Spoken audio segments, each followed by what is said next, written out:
Nyote ambao mmefika, Mungu awabariki sana. Amen. Amen. Mbere yuko dutangira, kabla tuendelee, reka twakire nanone abaririmbyi bacu, acha tupokee waimbaji wetu badindirimbe twese waweze kutuongoza kwa nyimbo moja sisi sote tuimbe, ili tusikawe sana. Iya minota 40 hizi dakika 40 tunaelekea muri mwaka, tutajaribu kuzikomboa na kuzirejesha. Amen. Amen. Mani bakushi. Mungu awabariki. Reka badindirimbe twese dufatike, watuongoze kwa nyimbo moja sisi sote tuweze kuambatana na tujaribu tufurahi. Wale wataweza wainuke, tumshangilie Bwana.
Iyi ishusho, hii ni picha, iyi ni ishusho, hii ni picha uko Kristo azatwakira, Yesu Kristo atakupokea. Abamalayika bazaba bafite amatsiko, wamalaika watakuwa na shauku, kuko abantu bafite amatsiko, watu wana shauku. Iyi ni ishusho ya Kristo, hii ni picha ya Kristo na kanisa. Iyi ni ishusho ukuntu Kristo azatwakira, hii ni picha ya jinsi Kristo atatupokea sherehe na karamu ya mwana kondoo wa Mungu. Usubitekereza, uweze kuyafikiria sana, kubera iby'Imana yakoze, kwa yale Mungu ametenda. Tuweze kumwinulia mikono, tuzamure ibiganza byacu.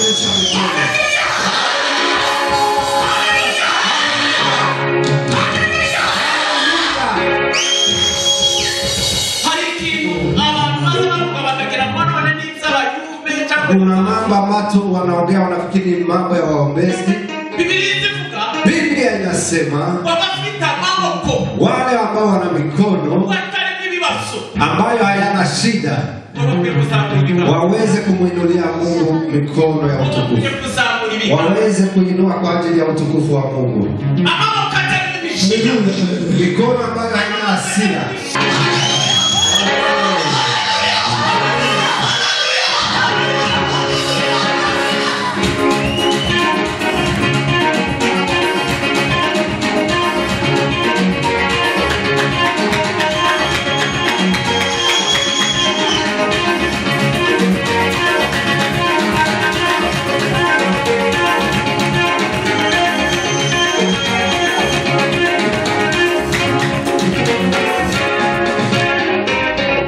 Zetu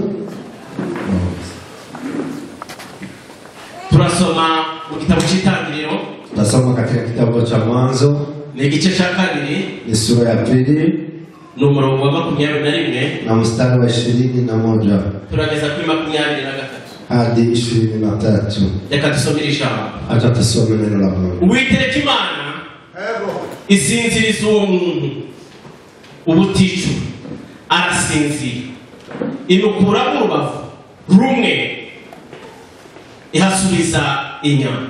Kuri 22 ubwo rubavu Uwiteka Imana yakuye muri uwo muntu irihindura umugore imushira wabo. Kuri 23 aravuga ati wari wa muntu. Amen. Amen. Wari wa muntu. Ndio. Amen. Amen. Nakara ko mu mara yanjye azitwa umugore kuko yakuwe mu mugabo. Amen. Amen. Hano hari Kiswahili cyanejeje cyane. Acha tusome kwa Kiswahili sura 2:21. Bwana Mungu akamletea Adamu usingizi mzito, naye akalala. Kisha akatoa ubavu wake mmoja, kafunika nyama mahali pake.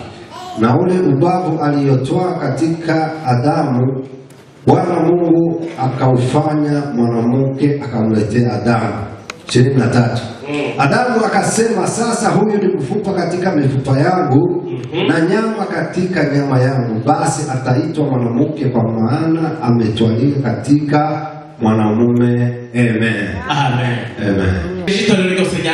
Tunakaribisha kanisa la Agape Light Church. Abamaze kuhagera, wale ambao wamefika, Imana yo mwijuru bamugisha. Mungu awabariki sana. Twiyegereje abaturanyi bacu. Tunakaribisha majirani wetu bamaze kuhagera ambao wamefika. Imana yo mwijuru bamugisha. Mungu awabariki sana. Twiyegereje inshuti n'abavandimwe. Tunawakaribisha mandugu na marafiki baturutse hirya no hino ambao wametoka dhehebu mbalimbali. Imana yo mwijuru bamugisha. Mungu awabariki sana. Reka twiyegereze abashumba. Acha tuweze kuwakaribisha wachungaji. Mbere reka twiyegereze abashumba ba hano muri Agape. Iwanyu ni kwako, ariko kandi turavuze ngo mwisana, lakini tunasema mjisi nyumbani. N'abandi bose bakorana nawe na wale ambao wote wanafanya kazi pamoja na yeye. Imana yo mwijuru bamugisha. Mungu awabariki sana. Reka none dufatikanye nabo hata tuweze kuambatana na wao mwizina ry'itorero rya Agape. Kwa niaba ya kanisa la Agape tubashe kwakira abandi bashumba, tuweze kupokea wachungaji wengine. Amen. Amen. Bashumba muri hano, wachungaji ambao mko mahali hapa. Ndetse na wenye turi kumwe na bishop na madamu. Tuko na bishop na madamu. Turabishimye. Tunawafurahia sana. Ndabona nabandi ba pastor hari. Naona wachungaji wengi hapa nyuma bavuye muri Hope Church. Kuna wenye wametoka Hope. N'abandi bavuye Nyamavira. Wengine wametoka Nyamavira, n'abandi bavuye hirya no hino. Wengine wametoka Githurai. Umukozi w'Imana wese uri hano. Wachungaji wote ambao wako hapa. Reka usubahiro zanyu. Acha niwasifu heshima zenu. Basabe kuhaguruka. Muweze kuinuka. Tubakire. Tuweze kuwapokea na furaha. Kuko muraba agaciro. Kwa sababu hii ni watu wa thamani. Kubuyu murimo. Kwa kazi hii. Turi kumwe na none na Seretanga niko namwita kaka wacu. Tunaye. Uriya ni twaye. Uriya kiongozi mkubwa sana. Uriya niwe mukuru. Ni mtu mkubwa sana.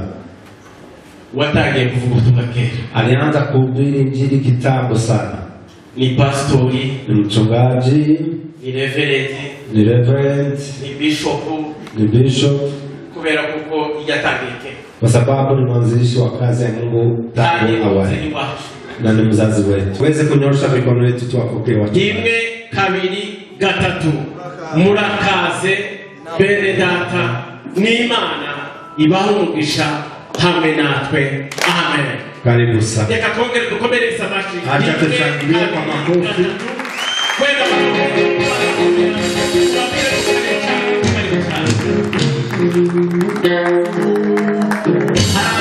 Watu wengine maalum nataka kuwapokea. Ndashaka kwakira abavyeyi, nataka kupokea wazazi bavyaye abashitsi b'Imana buyo ambao walizaa wageni wetu ambao wako hapa. Reka nakira abavyeyi bavyaye Bikira Imana. Acha niweze kuwapokea wazazi wa Bikira Imana. Reka basabe bahabu. Acha niwasiwe inuke. Mwavyaye neza. Mmezaa mkalea vizuri. Niyo mpamvu turi hano. Ndio maana tuko hapa. Imana y'umwijuru humugisha. Mungu awabariki sana. Asante cyane. Asante sana. Mwicare mugubwe neza. Mujisi nyumbani. Reka nakira abavyeyi ba Yaspi. Acha niweze kuwapokea wazazi wa Yaspi. Bavyaye neza. Wamezaa wakalea vizuri. Banasa neza cyane. Na wanapendeza sana. Nimuhaguruke namwe tubakije. Acha wainuke tuweze kuwapokea. Tukomereze amashyi cyane. Tushangilie Mungu kwa makofi mazuri. Tunaberewe bavyeyi beza. Napendeza wazazi. Kandi iyi ni indero nziza. Na mmeweza kulea mtoto vizuri. Mwicare mugubwe neza. Mujisi nyumbani muweze kuketi. Reka twakire nanone abandi bashitsi. Acha tupokee wageni wengine batumye turi hano ambao wamesababisha tukoe hapa. Reka maze nakire abavyeyi babavyaye uyu munsi. Acha niweze kupokea best man na la lady man. Reka basabe best lady. Best man na best lady. Abavyeyi beza, wazazi wazuri, muri beza. Ni watu wa maana. Kubatekereza, kuba barabatekereje. Kuona wamewafikiria. Nuko bababonye nkuko muraba gace. Ni kwa sababu wameona nyinyi ni wa dhamani. Ntabwo ari iby'amafoto. Si kupendeza kwa picha tu. Niba wabza kama mmezaa uzabitekereza. Uweze kuyafikiria sana. Uzombe bitekereza. Na kuyatafakari sana. Wewe unarabza. Sema kuna mtu ambaye nimezaa. Huyu mtoto ambaye nimezaa. Ndamukurikirana. Namfuatilia. Ndamusengera. Namuombea. Yari amekula. Yambaye. Amevaa vipi? Imana y'umwijuru. Bwana wabariki sana. Turabishimye. Tunawabariki. Reka dusabe abashitsi bacu nanone. Acha tuwaalike Imana na Yaspi. Bwana harusi na bibi harusi. Nabo bahaguruke. Waweze kusimama. Tukomereze amashyi cyane. Tushangilie Mungu kwa makofi mazuri. Ndabona bahindutse pe. Wamebadilika kabisa. Ndabona Bigimana adashaka no kumumbakana. Naona Bigimana anacheka na smile sana sana. Ndabona kabisa na Yaspi. Anafurahi na Yaspi. Nubwo aharemera mu birori. Hata kama naangalia kwa net. Ariko ndimo ndabona iginyo kabisa. Anajaa furaha. Turabishimye. Tunawafurahia. Imana y'umwijuru humugisha. Mungu awabariki sana. Amen. Amen. Mwicare mugubwe neza. Uketi mjisikia neno la Mungu. Kugira ngo ili Yesu nani tuweze kupea muda huu neno la Mungu. Pastor wa fulani tuweze kumpea reverend muda. Atakusubiza mikro. Atarudisha mic. Alikosozesha kasikiwa. Kabla ya kuweza kubariki ndoa hii. Amen. Amen. Nikavugirisha kwa kusalimu. Acha niongee neno moja. Imana yonye. Mungu mwenyewe. Imana yonye. Mungu mwenyewe. Mbisinziriza Mungu. Aliweza kulalisha Adamu kwa usingizi. Kwa Kiswahili nimesema ngibitotsi. Usingizi mzito. Ngibitotsi biremeye. Usingizi mzito. Ngibitotsi biremeye. Usingizi mzito sana. Kuko yaragiye gukora ikintu kiremeye. Kwa sababu Mungu alikuwa na kusudi mzito. Kuko yaragiye gukora ikintu kiremeye. Kwa sababu alikuwa anataka kuumba kitu mzito. Wataalamu wanasema ukitaka kufanya kitu ya dhamani unaelekea mahali pa dhamani. Ukitaka kufanya kitu ya dhamani unaenda mahali pa dhamani. Mungu akamweka usingizi mzito. Usingizi mzito. Amen. Amen. Kwa sababu Mungu alikuwa na mpango ya dhamani. Na Mungu mwenyewe aliweza kutumia kitu ya dhamani ya maana ili iweze kuleta kitu ya maana. Murumvika jambo. Unasikia neno hilo? Yakoresheje ikintu cy'agaciro. Mungu aliweza kutumia kitu ya maana Kugira ngo ikore agaciro. ili itoe kitu ya thamani. Imana. Mungu awabariki. Asante cyane. Asante sana. Twese dukomere Imana amashi. Acha tushangilie Mungu kwa makofi. Imana itugirire neza kuri uyu munsi. Mungu ametutendea mazuri kwa siku ya leo. Niyo mpamvu tunezerewe. Ndio maana tunafurahi. Reka dusome ijambo ry'Imana. Acha tusome neno la Mungu. Rwandiko rwa mbere Paulo yandikiye Abikorinto. Waraka wa kwanza Paulo aliandikia Wakorinto, ibice 11 sura ya 11 n'umurongo wa 10 na mstari wa 11. Abikorinto ba mbere, Wakorinto wa kwanza ibice 11 sura ya 11 n'umurongo wa 10 na mstari wa 11.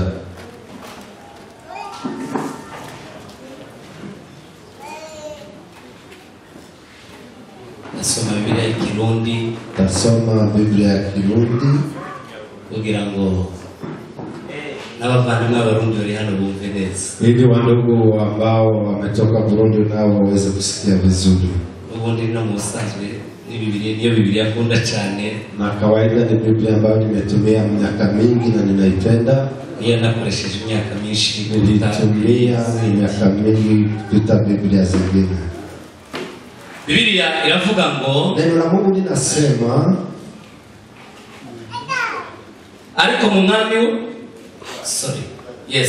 ariko mu mwami wacu umugore agenda ku mugore. Ariko mu mwami wacu umugore agenda ku mugabo, niko n'umugabo agenda ku mugore. Kuko umugore yamutse ku mugabo, niko umugabo abyarwa n'umugore. Ariko byose byamuka ku Mana. Amen. Amen. Hallelujah. Hallelujah. Hallelujah. Hallelujah. Biblia y'Ikinyarwanda iravuga ngo Biblia. ariko mu mwami wacu umugore tabaho hatari umugabo, ariko niko n'umugabo atabaho hatari umugore. Amen. Amen. Imana ibagire neza. Mungu awabariki sana. Imana ibaho umugisha. Mungu aweze kuwabariki. Turakoresha umwanya neza. Tutajaribu kukomboa muda na kuitumia vizuri Kubera za gahunda nyinshi zihari, kwa sababu ya ratiba nyingine, ariko ntakidakorwa, lakini mambo yote yataenda vizuri kandi ibintu byose biragenda na neza. mambo yote yataenda sambamba. Nari mbabwiye ngo turanezerewe cyane, Nimesema tumefurahi sana kandi ibi birori ni iby'agaciro. na sherehe hii ni ya dhamani, Niyo mpamvu twanabihaye agaciro, na ndio maana tunaipea dhamani. duhagarika izindi gahunda zose twarasimamisha Tunasimamisha ratiba zote ambazo tulikuwa nazo kugira ngo tube hano hantu ili tuweze kuwa mahali hapa. mu buremere twahaye bino birori. Tumeyaweka kwa mambo ya muhimu sana, Ari nayo mpamvu tunabashimira. ndio maana tunasema asante sana. Ubukwe bufite umwihariko mwinshi. Harusi hii ina upekee wake, Hari ibintu byinshi yisangije kuna upekee yake byanejeje cyane. ambayo imenifurahisha. Cyambere nuko bwabereye hano mu rusengero, Sababu ya kwanza nimekuwa hapa kanisani, abandi bamwe bari kuyajyana aho bashaka, wengine wanapeleka mahali uko mbali, ariko ntacyo bitubwiye aho bazayashaka, twebwe tuba twabasanga. lakini haijalishi mahali yote watapeleka, sisi Ariko iyo tutawakuta. bwabereye hano biba byiza cyane, Lakini harusi ikiwa hapa inakuwa mzuri kuko sana, ibintu byose tuba tubimenyereye bya hano. kwa sababu mambo ya hapa yote Ariko tunazoea. ibisumba bya hano tuba tuzi uko bikora. Hata saundi yetu tunajua jinsi nafanya. Icya kabiri Jambo la pili, ni uko bombi ari abo mu rusengero, watoto wote wetu ni wa hapa kanisani, yaba umusore yaba umukobwa. awe kijana na msichana. Ibyo nabyo byatunejeje. Hiyo imetufurahisha Abe sana. na pare na marembo Hata best man na best lady nabo mu rusengero. washirika wa kanisa hili, Imana yomugisha cyane, Mungu awabariki sana, mwabikoze neza. mumeyafanya vizuri. No mu busanzwe twebwe twemera pare na marembo atari couple. Na kwa kawaida sisi hatukubali best man na best lady wawe si bibi na bwana, Kuba ari umugabo lazima awe bibi na bwana. atari umugabo n'umugore tuvuze. Kama si bibi na bwana hatuwezi kukubali. Ubundi habari abagarso dolere n'abafie dolere au vijana ambao wanawasindikiza na wasichana bali abo kusona umupango kuyosha ibirori wao tu ni mapambo ya harusi ikamilika, wanamaliza kazi yao. Hivi gahunda wataingia kwa ratiba zimwe nyinshi batazagenda bamenye mingi sana, kandi batazahamagara abavyeyi babo ngo ikiniki na hawataweza kuita wazazi wao. Tumwe tw'abasore nyine tuba kuna mambo ya vijana ambao watauliza hawa best lady na best man. Kandi nanone ikindi cyiza na kitu kingine ya kufurahisha nuko mutora abantu nyine bamaze kumenya ubwenge. Ni lazima mchague wale watu ambao wamekomaa kihekima. Safari na Aime na abantu bize. Safari na Aime ni watu ambao tunaamini mara ni miaka mingi hano tumefanya kazi nao miaka mingi, watawasaidia. Anabari mkugenda bagafata abakoze ubukwe guhimba sana. Kuna wenye wanachukua ambao wamefanya wedding. Mengi tumejaribu kuyazungumza. Uko twaraganiriye tumepata muda wa kuzungumza. Iliwe hano misi irenga ibiri. Tumejaribu kushinda hapa siku mbili. Tuganira namwe. Tukiongea na wao. Twarize inyigisho zihagije. Tumepata mafundisho ya kutosha. Sarababwiye ko zitazirangira. Nimewaambia mafundisho ya boma haliishi. Nako babigisha turachazi. Hata na sisi ambao tunawafunza bado tunaendelea kusoma. Ni mafundisho mtu anasoma mpaka uzee. Kitu ambacho tunatarajia ni kuwapea yale ya muhimu, hanyuma mukamenya umuhere, muweze kujua mtaanzia wapi. Mmefanya vizuri ushigikira uyu muryango, kuweza kusupport boma hili.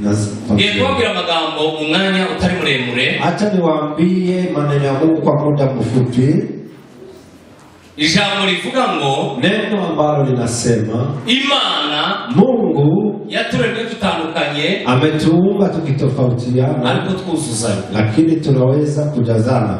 Umugabo n'umugore, bibi na bwana baratandukanye, wako tofauti mu bintu byinshi, kwa vitu vingi, ariko kandi lakini tena utandukana kwabo, hiyo tofauti yao, izo mbaraga zo kuzuzanya, hiyo ndio nguvu ya kujazana.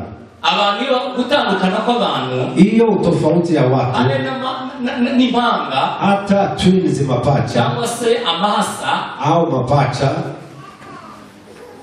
habe nuko yabasa ukabona inyuma barasa, hata uone wanafanana vizuri kwa sura, kwa kimwili, ariko bafite ibintu byinshi bitandukanye. Kuna vitu ambavyo vinawatofautisha, ariko basanga baruzuzanya, lakini wakuta wanajazana. Umwe yarwara ukabona yarwaye, mmoja kigonjeka mwingine na anaugua, kwa sababu ya upendo na hiyo damu. Kuna wengine mapacha ambao utakuta hawafanani, lakini utakuta wanajazana. Mmoja akija mwingine analia, mmoja akiwa na huzuni mwingine anapata hisia ya huzuni. Hizo mapacha za ukweli, hizo twins za ukweli, yenyewe wanakuja hata kwa hiyo mmoja. Mmoja anaweza kugonjeka akiwa Canada, mwingine akiwa Australia, mwenzake anajihisi naye anagonjeka, anasikia hisia zake si nzuri, kwa sababu damu yao ni moja. Lakini kwa maisha ya kawaida utakutana kuna utofauti. Bibi na bwana wana utofauti, lakini hiyo tofauti yao hiyo si shida.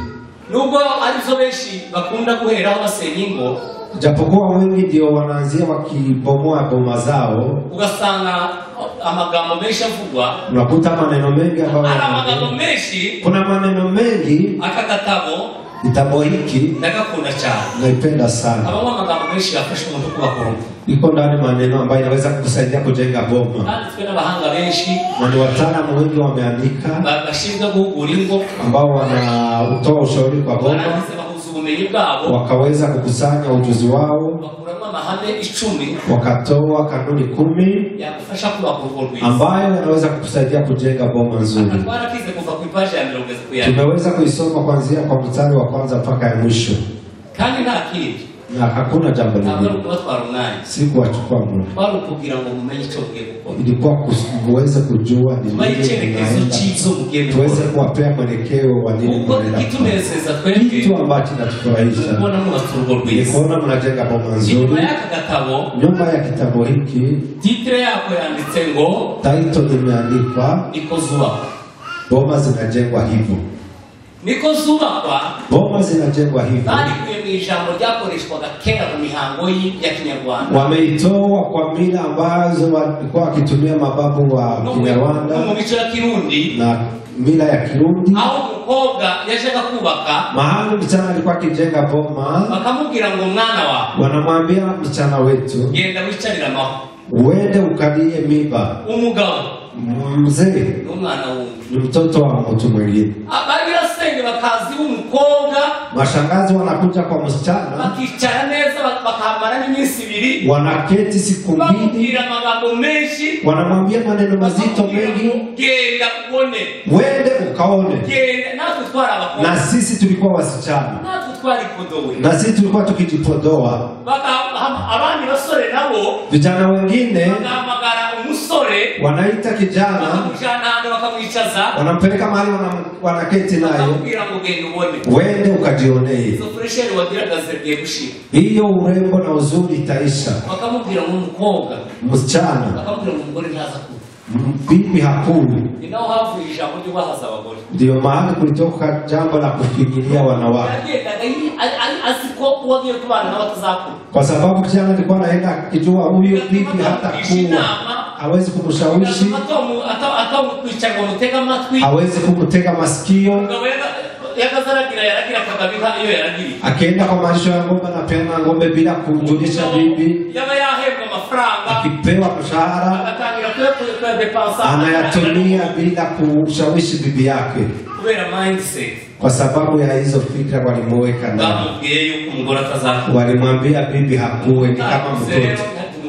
Mtu ambaye ana akili kama za mtoto hawezi kushawishi mtoto mdogo. Hiyo ilikuwa mila ya kitambo. Lakini haikuwa na maana. Ilikuwa ni mila ya kipagani.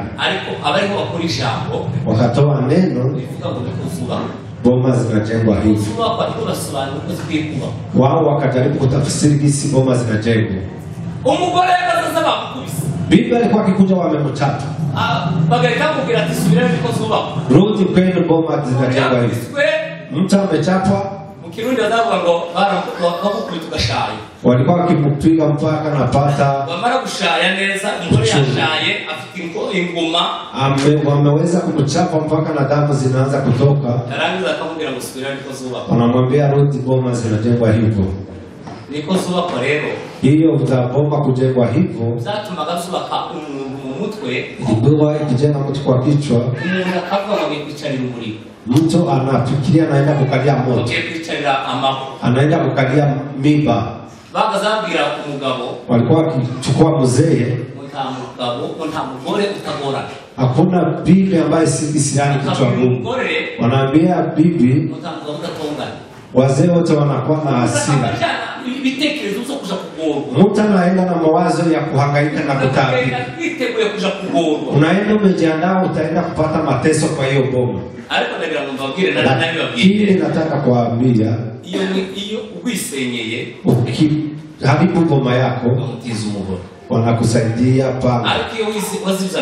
Lakini ukiweza kuzuia boma yako, watu wanaongea, maneno yanakwisha. Ndio maana naweza kuwaambia, boma nzuri ni kama paradiso, boma mbaya ni kama jehanamu. Ukitaka kufanya boma yenu paradiso, itakuwa paradiso. Na watu wengine watatamani kuwa na boma kama yenu, kwa sababu mmejenga katika Kristo Yesu. Hallelujah. Amen. Hallelujah. Amen. Nataka niwaambie maneno haya ambayo tunaongea kwa muda msio mrefu. Mungu ametuumba tukiwa na tofauti, bali tunajazana. uzusanga babwira umugabo utakuta wanaambia mzee bakamubwira ngo umugore wanamwambia mke nako n'umugabo uzwenda bwira abandi na mzee anaambia wazee wengine yewe umugore nashafu anawaambia mke ambaye nimeoa umugore nashafu mke ambaye nimeoa wagira ngo ni sasu unaweza kujini kama risasi kuko kwa sababu nijyo gihugu ndiyo inakimbia sana.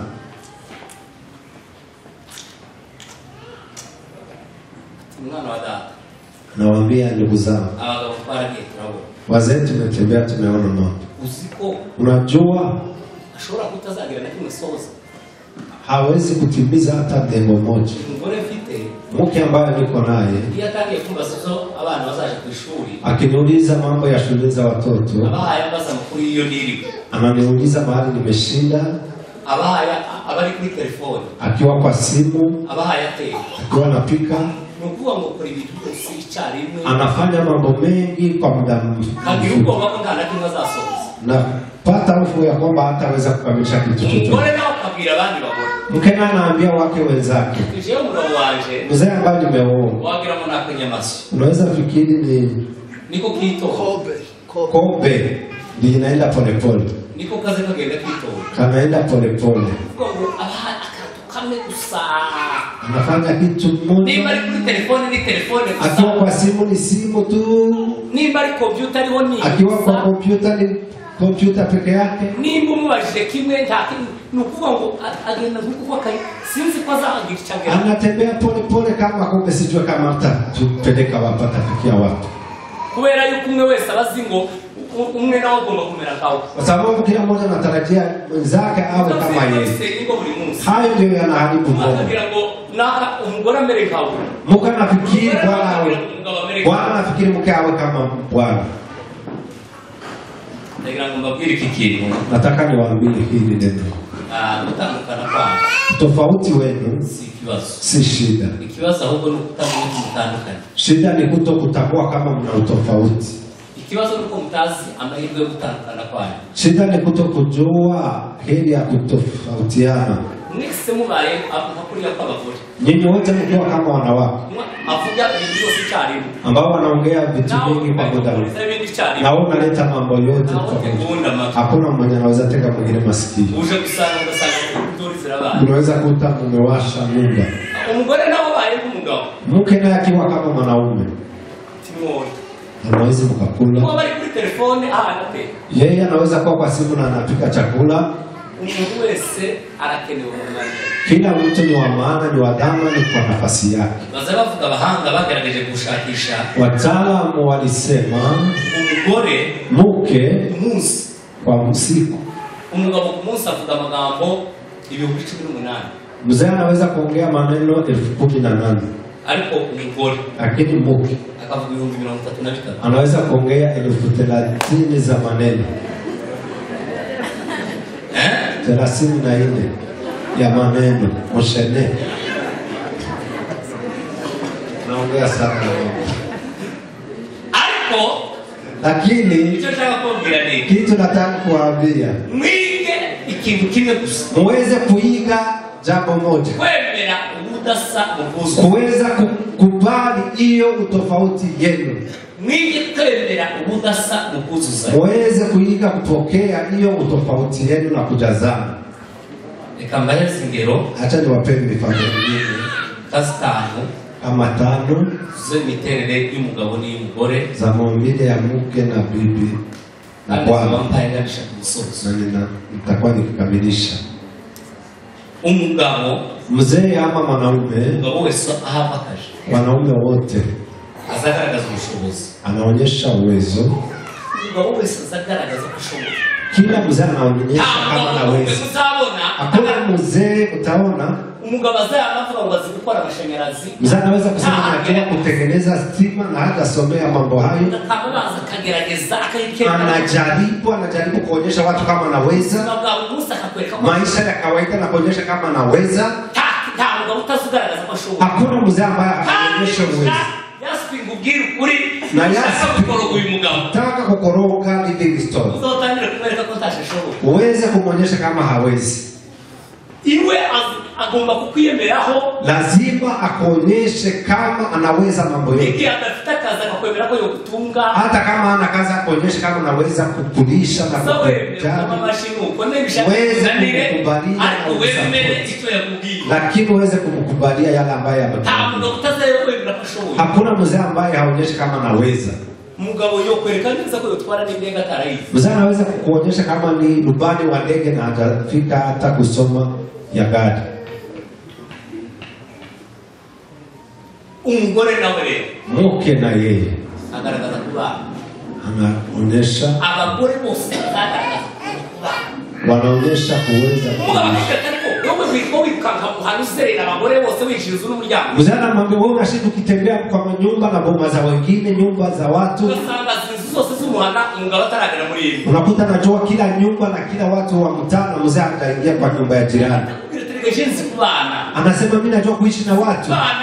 Mimi najua kuishi na majirani vizuri. Wewe hujui kuishi na watu. Wewe unashinda huko town. Haujui mambo ya mtaa. Sisi tunajua kuishi na majirani. Tuseme amen. Tuseme amen. Hiyo ni neno la kwanza. Second, nicho nalimaze kuvuga. Kila mzee anafanya kazi moja. Kazi moja. Niba kubaza. Kama ni kutengeneza meza, anabaza. Atatengeneza hiyo meza. Niba bafura hayapo. Kama na tengeneza speaker hii, atatengeneza speaker. Unaweza kumuuliza hata kujibu. Ukagira ngo none ndakwitaye. Unafikiria kujali. Ariko abagabo bose bakora. Mzee anataka focus kwa kitu. Niba yasoma kitabu wapi? Kama ni kusoma kitabu wapi? Usimuulize mambo mengine, anasoma kitabu. Ni usanga ngora hapo ngo jewe sinzi wote bana. Lakini mwanamke atasema mimi sijui mtu tunaishi naye. Namuuliza anijibu. Niko abagabo bateye. Hivyo ndivyo wazee wa maumbile yao. Yaspi. Ulikira. Yalipofuata. Niko abagabo bose bateye. Hivyo ndivyo wazee wote wanakuwa. Hanyuma ubwire Livingstone. Acha nikwambie Livingstone. Abagore bose bameze. Wamama wote bisi wanafanya kazi mingi kwa muda kidogo. Anaweza kufanya kazi 5 kwa. Anaweza kunyakua kiti. Akiongea kwa simu. Unaona anaangalia vitu, anapiga simu. Anasoma kitabu na anaongea kwa simu. Na anakuuliza mambo ya school fees ya mtoto ambaye ataenda shule. Anakuuliza na dini kesho ataenda shule, na anasoma kitabu na anaongea na watu kwa simu. Anaongea na ndugu zake kwa simu. Sawa, tuzahure ejo. Anasema tuonane kesho. Abagore wa mama ko bameze. Hivyo ndivyo wanafanya kazi mingi kwa muda kidogo. Kitu ya 3, umugabo wese uteye kila mzee yote yasipi anaweza kuyasuluhisha mambo peke yake. Mzee ili aweze kuchukua mkopo, hata kama nyumbani hakuna chakula, anajaribu njia zote, anafanya biashara na kataa, anapigia marafiki mambo hayaendi vizuri, anajaribu kandangane, kashindikana, akaona kumenya kugiro yabiri, anaweza chukua mkopo kwa rafiki. Abagabo bose, wazee wote bakunda kwikemura ibibazo bonyine, wanajaribu kusuluhisha mambo yao peke yao, hata kama simu imeisha kwa nyumba. Azagerageza ngo banze apfundika gisinga, anajaribu atengeneza wana hawezi hata kupigia funda, anaanza kuchukua machuma, anaanza kuunganisha singa, anajaribu kufunga singa peke yake, na hajawahi kutengeneza stima, kusomea mambo ya elektriko, hata beti kikufa, anajaribu kufyonda mahali pote. Wazee wote hivyo ndivyo wanajaribu kuyasuluhisha mambo yao. Wa mama, wanawake wote, mke yoyote anapenda kuongea shida zake. Hivyo ndivyo maumbile ya wamama. Kila mama anataka aongee shida zake. Anasema tumechomeka, mtusaidie. Watoto hawatalala njaa, anapigia watu, mtusaidie. Hakuna pesa za shule. Kila mtu anapenda kuongea shida zake. Abagore bose bakunda kuvuga ibibazo. Wamama wote wanapenda kuongea shida zao. Amen. Amen. Icyakane. Ya ine, abagabo bose wazee wote bagaragaza ubuhanga. wanaonesha utaalamu. Utaalamu. Umugabo wese uzakenera ngo agaragaze ko ari umuhanga. Kila mzana anajaribu aoneshe kama yeye ni mtaalamu. Mtaalamu kwa kuyafanya mambo haya aonyeshe ujuzi. Ukianza kumupinga hawezi, hapo umekosea sana. Wamama wanaonyesha hisia. Kitu yote anaonyesha hisia, analia,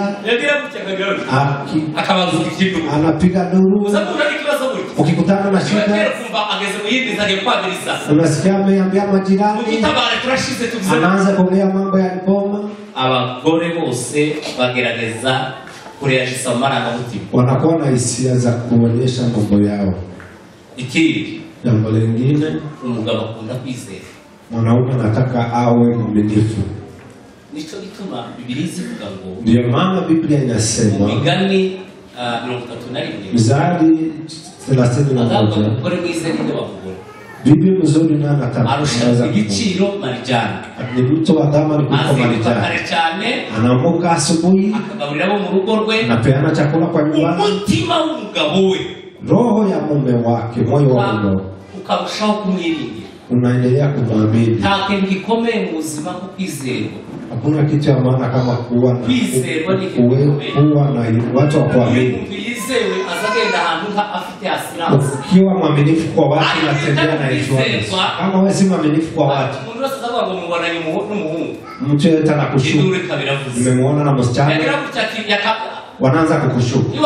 Sasa amechukua mkupa jadipa. Ni fulani. Kuwa mwaminifu kwa watu ni kitu ya maana. Wazee wanapenda wawe waaminifu. Anapenda mke wake mwaminifu. Akikwambia hakuna pesa, kubali kwamba hakuna pesa.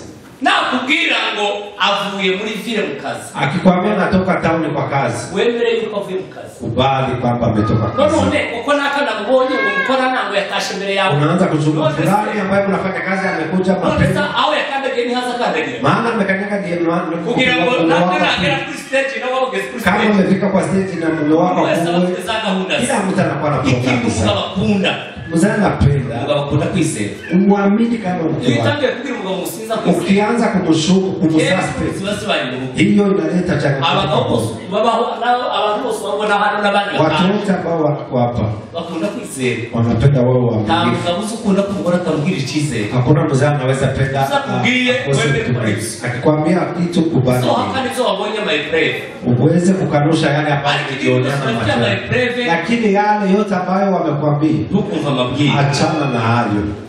Hanyuma abagore rero, wamama nao inga abagore bakunda, wanapenda umugore akunda kwitanga, uweza kumjali, mutekeye abe nubwo yafite amafaranga, hata akiwa na pesa azategera ngo mujya yawe, anapenda mkule pesa zako.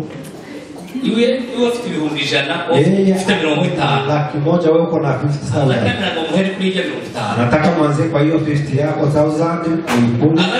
Kuko azafata ibihumbi 100, anachukua hiyo laki moja yake, bizinizo gukora mu rugo, anasema hizi zitatumika kwa rugo bizawe, lakini zako nizo kwita kumishatsi, tuweze kujijali, nitengeneze nywele, niende salon, ati mishatsi yaje nimeze neza, nywele zangu sipoa, kugenda sa neza, nataka nirembeke, kujirembesha, ajipodowe, aweze kuhizo vitu zote. Wale wese akunda kwitabwaho, mukirota nataka unijali, afite ibindi 10, akiona mtu amevaa fashion mpya, anasema nataka na mimi. Akunda kwitabwaho, wake wote wanataka care, kwa kundichize, kwa kwizera, jinsi unataka kuamini, ndio akunda kwitabwaho, wao wanataka kumjali, mupee care. Icyanyuma, jambo la mwisho, abagabo bose, wazee wote, umugabo wese akunda gushima, nataka appreciate, ushima, usifiwa, appreciate ya ngira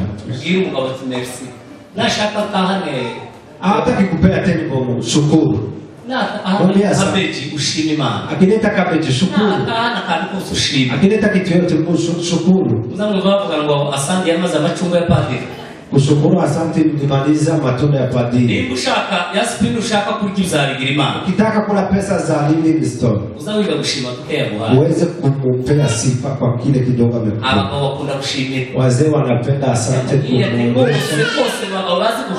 kuonyesha kama umetambua wazee wanajua kuleta chakula kwa boma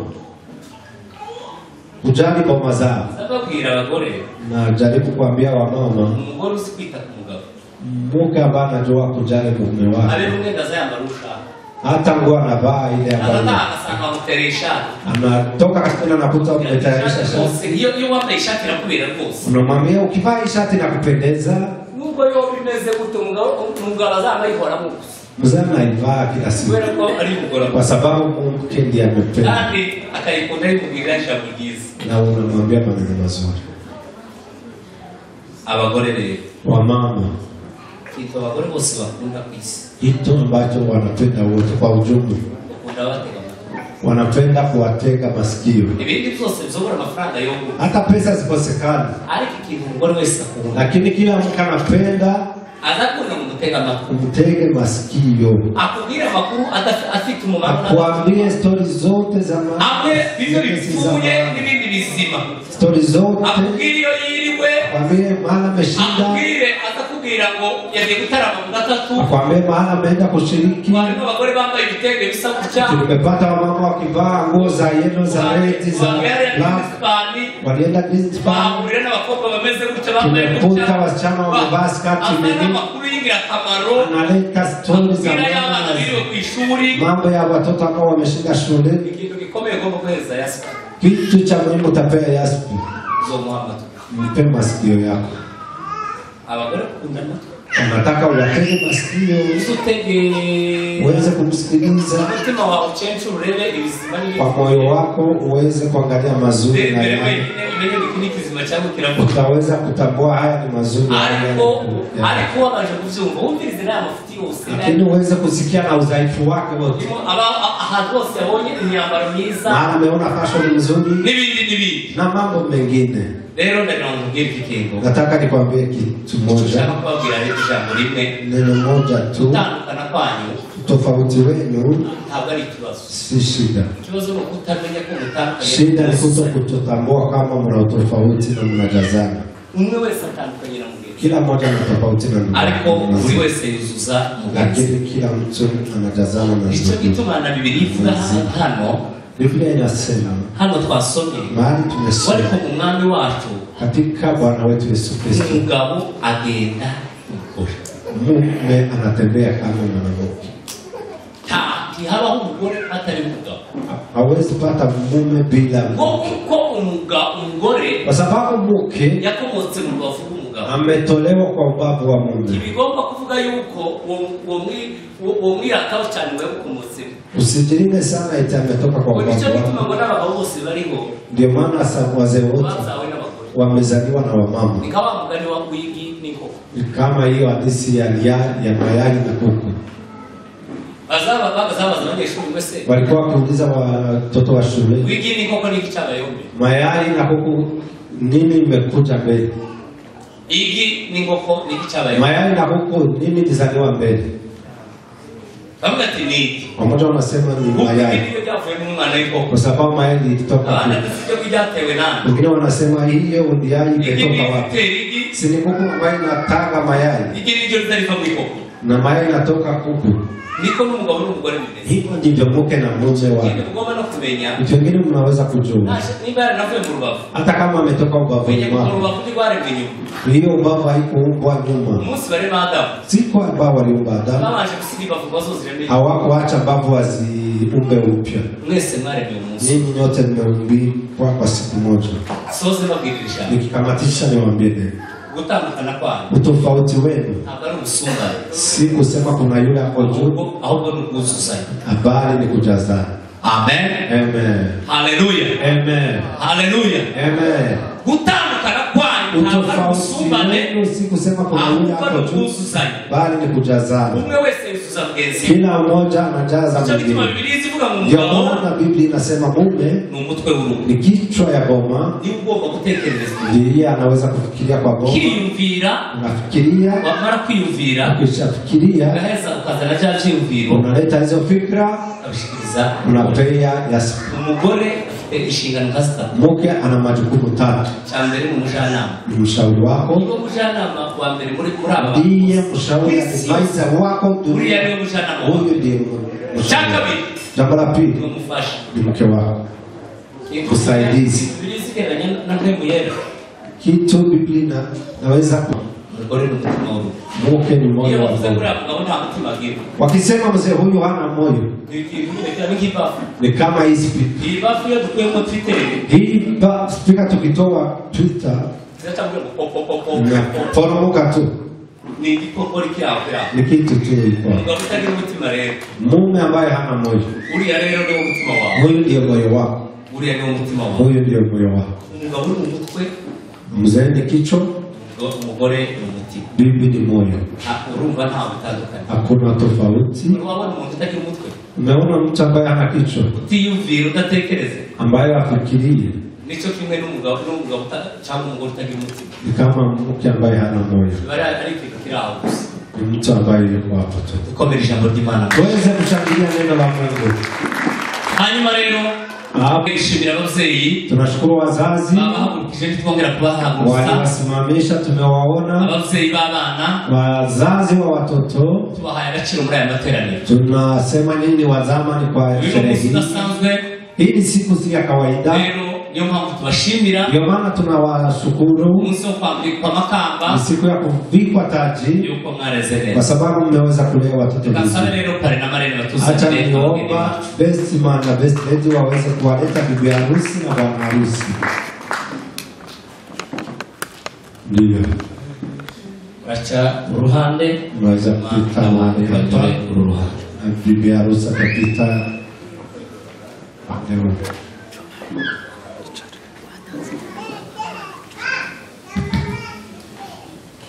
Yes.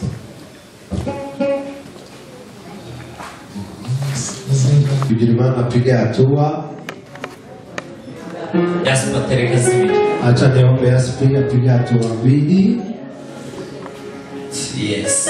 Yes. Bigirimana leo kiatere nyinshi. Bigirimana ndiye alipiga hatua mingi. Ngeri zibiri. Piga hatua mbili mbele. Komeza tekzi. Endelea. Komeza. Endelea hatua moja. Hapo. Ya, nafashe ururabo. Waweze kumsaidia maua. Twebwe ibintu byose tubikorera mu muco. Sisi mambo yote tunayafanya kwa nuru. Abikoze ku murango, bene murango babona. Ndio maana umeyafanya kwa mchana watoto wakiangalia.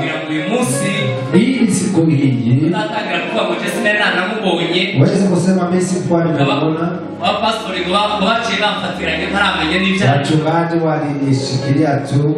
Kubikora bene murango babona. Ni kufanya mambo kwa utaratibu. Imana mu ijuru ibireba. Na Mungu ni shahidi. Rero reka tubahe uburenganzira. Acha tuwape nafasi. Kure hiyo nene. Aweze kutoa neti hii. Bisobanura ibintu byinshi. Inamaanisha mambo mengi. Hanyuma tuje gusezerana n'umuntu. Ili uweze kufanya kiapo kumwangalia. Yes.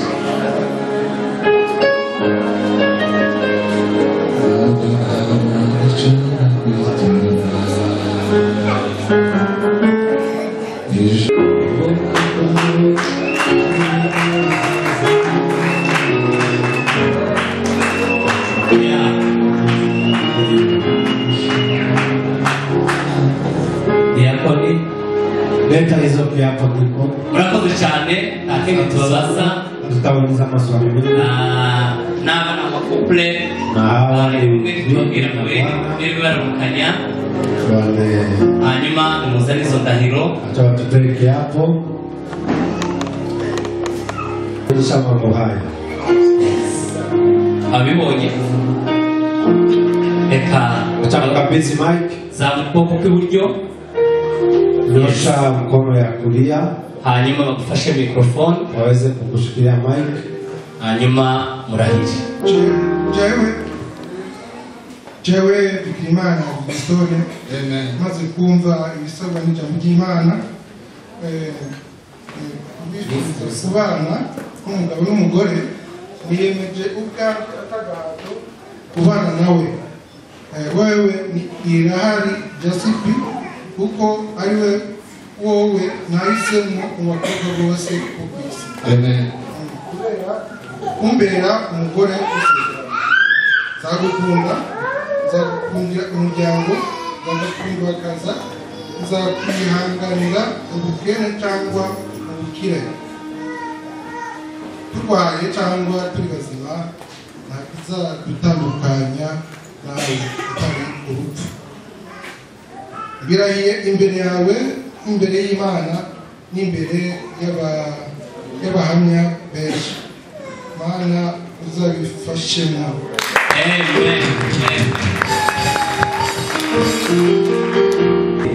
Byabona mbere y'amashahidi wengi. Urakoze cyane Imana umugisha wakubariki. Twumve Yaspi nawe acha tusikie bibi harusi akinyosha mkono wa kulia, zamuka kwa kw'iburyo, nyosha mkono wa kulia, hanyuma urahire. Irahari Jasipi maze kumva ibisabwa n'ijambo ry'Imana, bifuza kubana n'umugore n'umugore, niyemeje ubwanjye ntagahaga kubana nawe, wowe Bigirimana Gustone, kuko ari wowe nahisemo mu basore bose bo ku isi kumbera umugabo w'isezerano. Nzakubaha, nzagukundira umuryango, nzakwihanganira mu bukene cyangwa mu bukire, turwaye cyangwa turi bazima, nta kizatandukanya nawe atari urupfu. Birahiriye imbere yawe n'imbere y'Imana n'imbere y'abantu benshi. Imana izabifasha. Murakoze cyane. Asante sana. Imana ibahe umugisha cyane.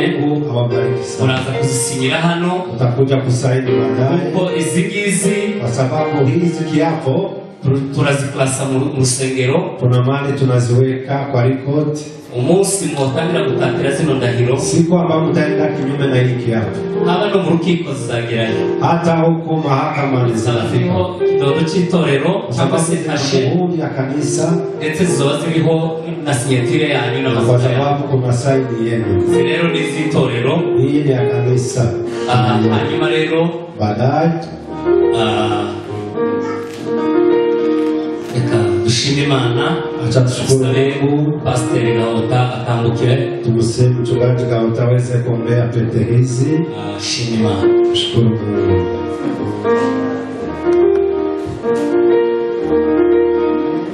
Imana data wera mu ijuru, turi hano mbere y'amaso yawe Mwami Yesu, wewe wabikunze yuko uyu munsi dukwiriye kuba ahantu ababana Mwami Yesu, ubwo baza gukora ibi bintu natwe tukaje kubana nabo. Mana turagushimiye Mana muri uyu mwanya, izi ni impeta z'urukundo Mwami Yesu. Mana nizo kwerekana urukundo rwabo Mana, bahera twereka Mana, tuzagushima Mana, tuzakurata, tuzavuga ibitangaza Mana wadukoreye duhagaze ahantu rwose bitameze. Turabisizeye ko dukora ugushaka kwawe Yesu. Mubwira ijambo riri ku mutima, niba uzi kuririmba, nimba kamutamwambia, niba uzi ko ari amagambo meza ushaka kumubwira, uzi ko wamubwiye menshi ariko uyu munsi iri cyo umwibwiriye.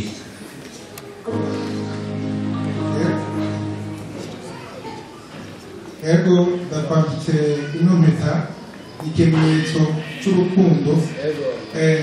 Urukundo rukubiye mu magambo menshi, ariko sifise ayo muhera ko icyo nzi ndamukunda kandi nzobandanya nk'uko nabisomyaga, nzobandanya namukunda gushika ku mpera.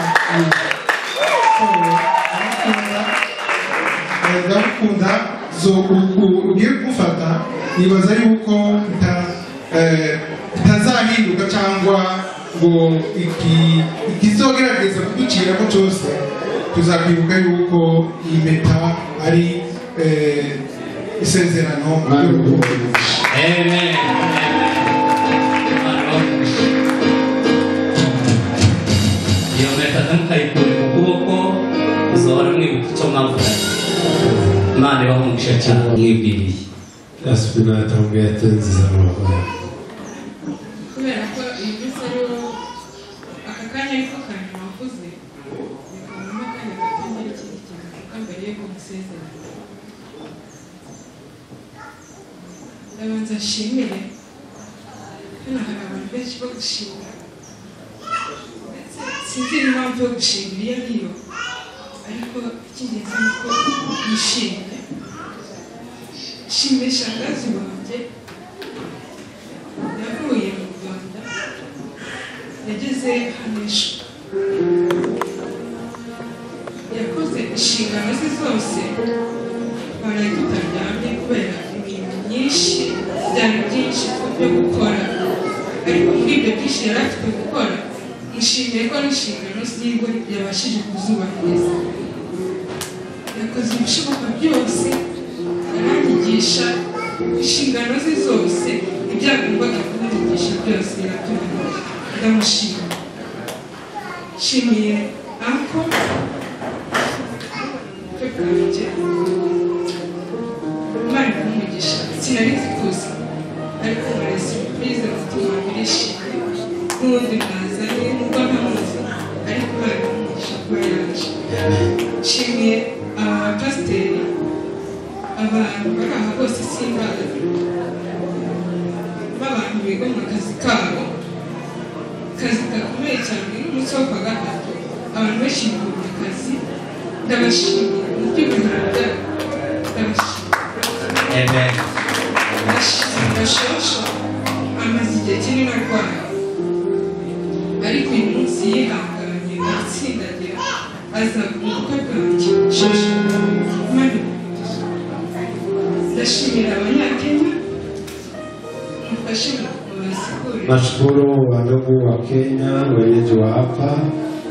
Inshuti nyinshi ntabwo nzizi. Marafiki nimeona wamekuja wa mama. Inshuti za mama. Ni marafiki wa mama. Nibo baje kumpora no mu rugo nibo baje. Wao ndio walikuja kunichukua nyumbani na magari. Nasema asante sana. Mungu awabariki. Nshimiye n'ababyeyi banjye. Nashukuru na wazazi wangu. Fate kuko ni nashukuru na wazazi wangu. Nshimiye ababyeyi banjye. Wazazi wangu. Ibi bintu mubona harusi yetu ambayo imekuwa leo. Uyu munsi siku ya leo barawutangiye na wamejitolea, ntibaryamye, hawakulala kandi baragerageje buri kimwe cyose, walijaribu kila jambo, umeona kila kitu kizuri. Numva ndanyuzwe, nimesikia nimetosheka, mbese nshimiye ko bakoze rwose, nimewashukuru sana kandi ndabakunda, nawapenda. Nshimiye abana banjye, nashukuru watoto wangu bakabaye bari ku ishuri kuko biga Uganda, kwa sababu wanasoma Uganda, ariko ako kanya bari mu bukwe, lakini wamekuja kwa harusi. Nirengagije amasomo y'ibyumweru bibiri bishize, wameacha shule zao kiwili, sasa wako hapa na washukuru sana.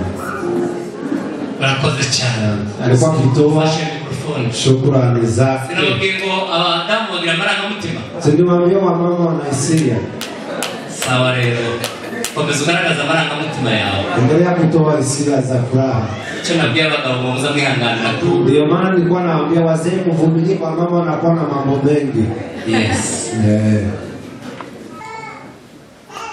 Mpamutsimita ikimenyetso cy'urukundo. Urukundo mukunda ruzahoraho, ntabwo nzigera mwiyumviriza ahubwo nzakubaha mushimire, ndakumenyesha yuko uyu munsi wa none wafashe umwanzuro wo kubana nanjye, ntabwo uzigera ubyicuza. Ndagukunda, nzagukunda iteka ryose, Imana izabifasha. Amen.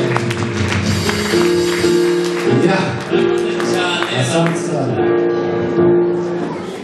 Naravuze ngo uyu munsi wiyemeje kubana naje nta munsi n'umwe uzicara ngo uzicuze. Hautawahi juta kwamba tumeishi na wewe. Iryo ni ijambo ryiza cyane. Hiyo ni neno la cyangwa abagore bose bakavuga iryo jambo. Naomba wanawake wote waweze kuambia wazee wao. Umuntu uzicuza ko twabaye. Waambie mzee wako hautajuta kwamba tumeishi na wewe umenioa. Iryo ni ijambo rikomeye cyane.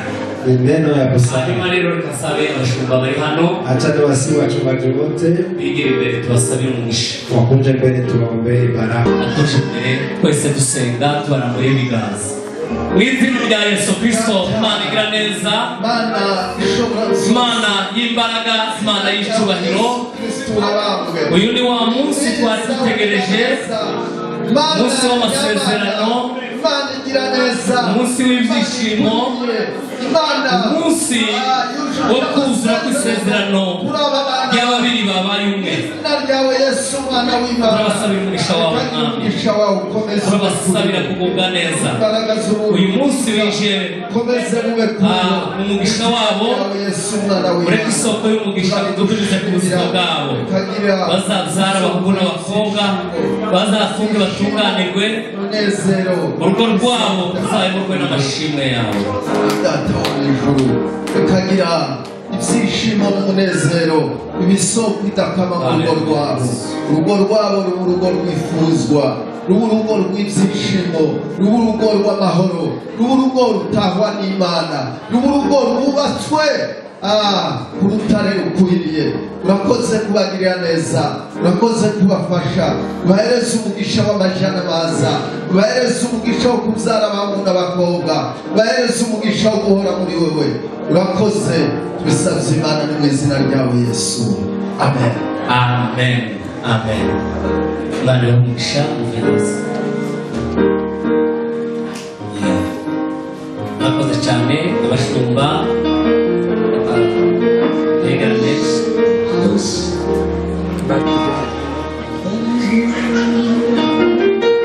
Ifoto imwe y'abashumba begere.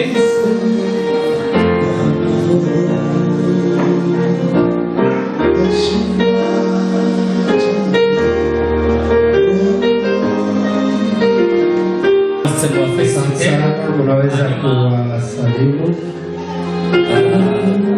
Izi foto zarugwibutso yuko mwasezeranye imbere y'Imana mugasabirwa umugisha. Walete kitabu waweze kusaini.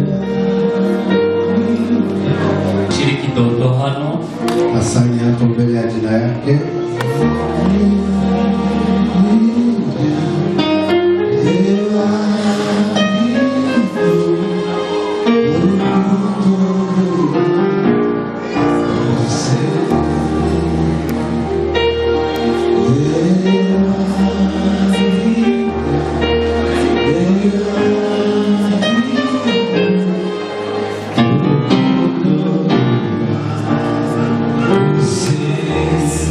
Urakoze cyane Imana igomba sana.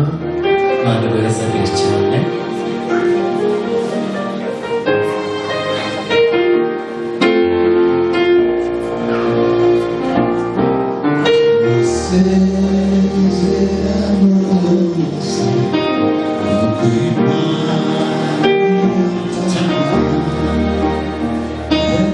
Urakoze cyane umugisha.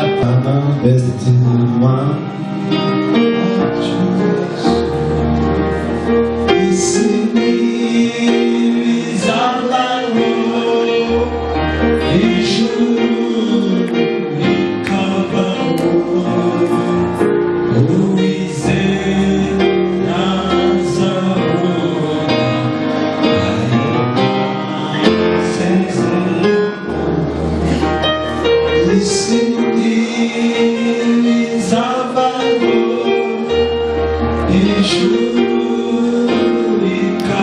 Urakoze cyane.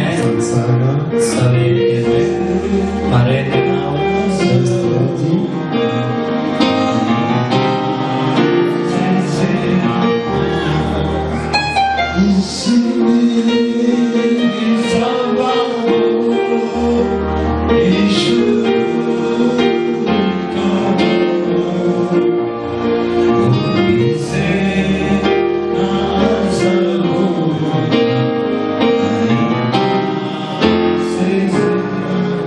Urakoze mwakoze Imana yamugisha ibyo wakoze Yesu birahebuje cyane. Naweza kumsaidia maua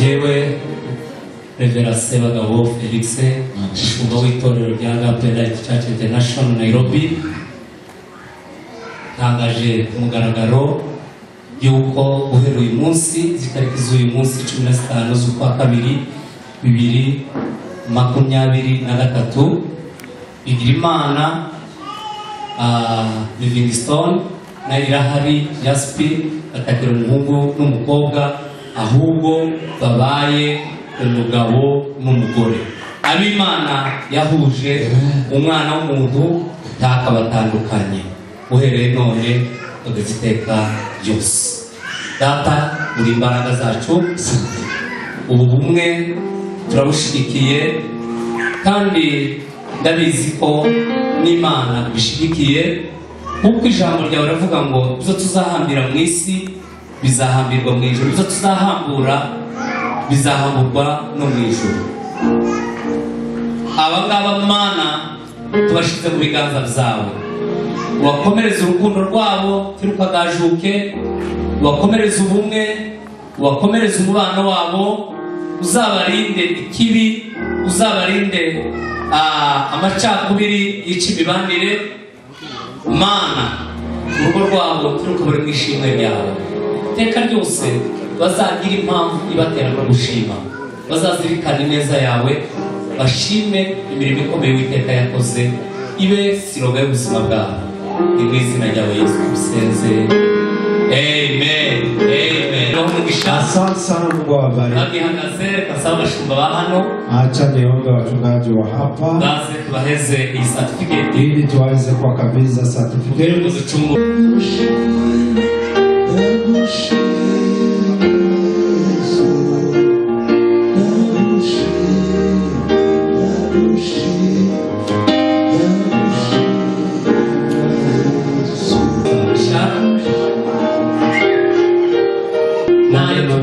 Tumeongea na yale ayo tutobaye kubonera umwanya wo kuvuga umunsi umwe yale hatuwezi cyangwa umwaka umwe hata mwaka mmoja. Yose ari muri iki gitabo, yote yako kwa Bible, ni munagisoma muweze kuisoma. wewe tuzayirwa gisoma ku giti cye, kila mmoja isome, ariko kandi ni muhura ku mugoroba na mukikutana jioni isomere hamwe musome Bible. Imana Mungu awabariki sana.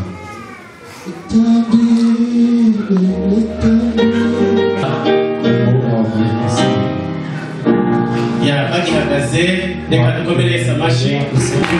Mungu awabariki sana. Reka basabe bahagarara ahangaha. Acha niwape ratiba itafuata, bahe gahunda. Acha niwape programu ambayo itafuata, kandi ikintu kiza kiranga ubukwe bwiza, na kitu ambacho inaonyesha harusi nzuri ni gahunda, programu nzuri. tugiye gukora, tunaenda kutoa sadaka, dushima Imana, tukishukuru Mungu. Nituva hapa, tukitoka hapa baraita basha kwifotoza, wataenda kuchukua picha. nibava kwifotoza, wakitoka kupiga picha wabahaye iminota, tunawapea dakika ili waweze kurudi. ibirori bibere hapa, baadaye tutaendelea na reception hapo, kandi ibintu bize kugenda neza. Buri muntu wese azafata gahunda, kila mtu atachukua program, azamenya ko nyuma y'uko hari undi muntu ukwiriye kwifata, atujue kwamba nyuma yake kuna mtu mwingine. Karibu duture, acha tutoe sadaka. Turashimye cyane, tunasema asante kuba tuyoboye muri gahunda yo gushingira abana, kwa mchungaji ambaye ametuongoza kwa kubariki dogo. Mungu akubariki. Reka duture, acha tutoe sadaka. baririmba, wakiimba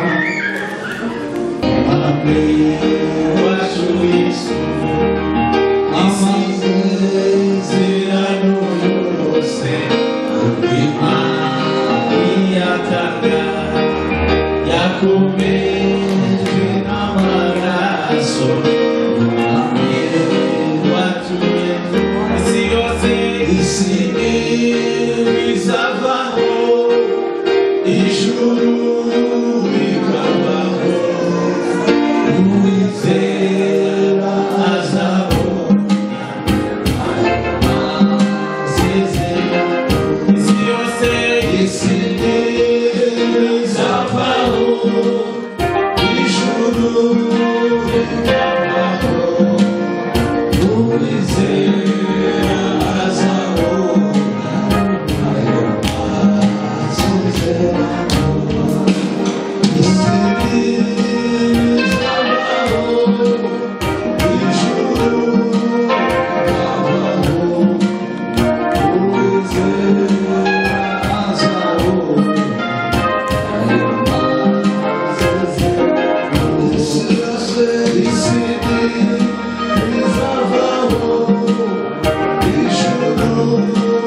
Kuja mpeane zawadi yenu ili tuweze kukomboa hizo dakika ambazo zimepotea. Kupigwa picha ni vizuri na wazazi protokoli ya wageni tafadhali. Baraduha umuntu uvuga chochote yatamwele Yesu nashimye. Bwana sifiwe. Ushimiye kuba kuri uyu munsi mwiza. Tunashukuru kwa siku ya leo. Uyu ni umunsi udasanzwe. Ni siku si ya kawaida. Umunsi twasafina. Tuliweza kuiombea Mungu. Iyo twazaye. Tukizaa. Tuza kwifuza ngo tugire n'abakwe. Tunatamani kuwa na wakwe. Kandi abakwe nibo baza batuma. Na wakwe ndio wanasababisha taifa. Noneho ukoka abantu bakuru. Watu wanaendelea kuwa wengi. Tugeze kuri uyu mwanya. Tukifika kwa muda huyu. Niko numva mfite ubuze n'ibyishimo. Nina furaha sana. Muri uyu murimo Imana yatugaye. Kwa kazi Mungu alitupea. Inshingano Imana yatwaye muri iki. Kwa majukumu Mungu alitupea wakati huu. Ndashima Imana. Nashukuru Mungu. Shima Imana kuko turi ku birori by'umwana wacu. Nashukuru kwa sherehe ya mtoto wetu. Uyu mwana ni umunyacungu. Huyu mtoto wachunga maombi. Yaratwegamiye. Ametukaribia. Yanatuja mu gituza. Akakuja kifuani mwetu. Kandi murebe ntazabura kuza. Na atafaidika sana. Kuko yegereye abantu bakuru. Kwa sababu aliweza kukaribia watu wa maana. Abantu bazi byose. Watu ambao wanajua mambo mengi. Kandi ni abanyabwenge. Na ni watu wa hekima. Bagize ubwenge bwa mbere bw'ubufura. Wako na ungwana. Turasakongeramo n'ubw'Imana yatwaye. Pia wakawa na hekima ya Mungu. Turashima Imana kuko turi ku bukwe bwa mwene. Tunashukuru kwa harusi ya mtoto yetu. Turashimira ababyeyi bamu. Tunashukuru wazazi ambao walimulea. Aba babyeyi batamuzana ntakwani. Wazazi hao wamemzama kumulea tumekuwa. Lakini tunasema Mungu awabariki. Ubundi bazaga hariya mutumba. Walikuwa wakikuja kwa chumba. Ari kintu twasafima. Kuna kitu tuliomba Mungu. Turavuga ngo turashaka kwa bakobwa bacu babona baba. Tukaombea wasichana wetu waweze kujenga boma. Turasenga ntituzatwereka kubasa. Tukawaombea. Ariko hari ibanga twahishuriye. Lakini kuna siri Mungu alitufunulia. Turavuga ngo noneho reka twandikire Imana. Tukasema tuandikie Mungu. Turandika ngo twandikire Imana abana bacu bashaka. Tukaandikia Mungu watoto ambao tunataka wajenga. Ibyo kuri turavuga ngo reka tushire mu biro by'Imana. Tukaweka kwa ofisi ya Mungu. Tutimana niyo muri karatasi abana bacu. Mungu akifungua hizo karatasi aone majina ya watoto wetu. Ibyo twarabikoze. Hiyo tumeifanya. Kandi kuja twabikoze tubaba. Na vile tulifanya tukiona uzuri. Tukaandika. Ngo tumara tuziheza basenga. Tukapeana kwa watu ni waombaji. Kandi turavuga ngo ngaba babiri bagende bashe kukibamba jane isizandiko. Tukatoa watu wawili wapeleke hizo karatasi. Basi umunsi umwe. Walimaliza siku moja. Umunsi wa kabiri baza kudusubiza. Siku ya pili wakatujibu. Kwimana yumvise. Mungu amesikia maombi yetu. Uhereye uwo munsi ndaga ngo bakutira bashi. Kuanzia siku hiyo. Kwa hiyo mtoto wetu tumaze kubwira Imana. Tulipoambia Mungu itugeza bakwe beza. Atupea mkwe mzuri. Hari mukuba tubona bakwe bo hanze. Tunapokea wakwe wa nje. Bagatandukana uwo munsi bavuye. kuyahanga wakijenga boma kesho zinaharibika, ariko twebwe ababoherejwe n'Imana lakini hawa ni Mungu amewaleta. umwana ari kubana n'umugabo we wakaraba Mtoto anaishi na bwana yake milele.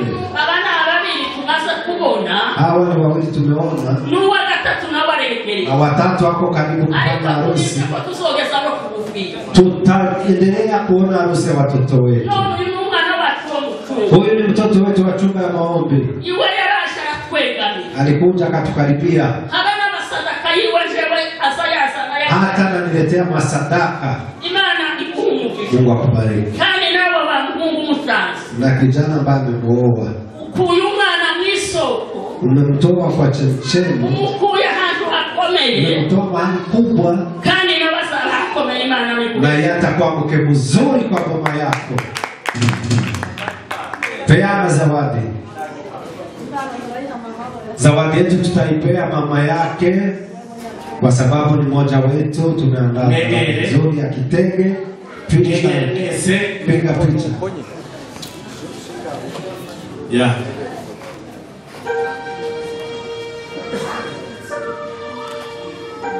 Ndio. Kameramani narangiza aratubwira.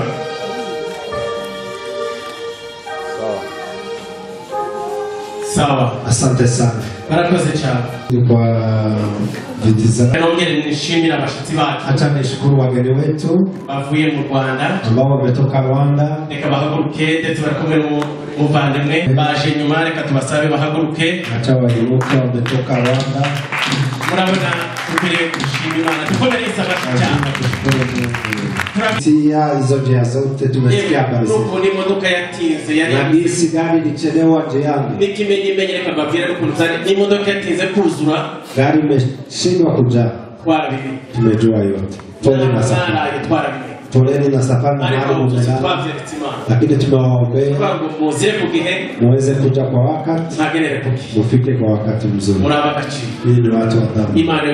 Mungu awabariki sana. Sisi sote tuweze kuinuka, tuombe Mungu kwa yale yote Mungu ametenda.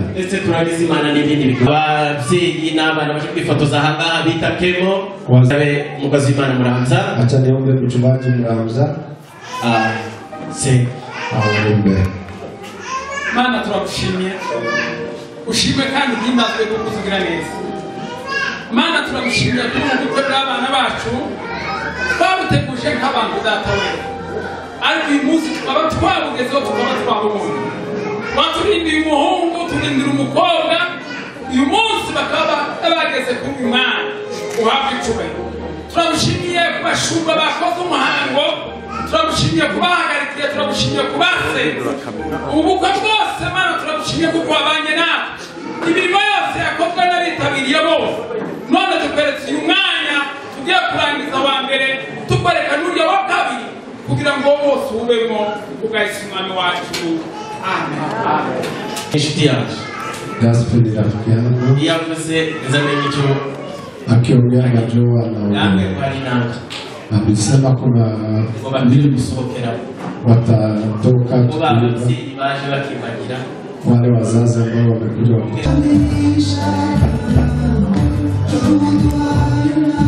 Hapo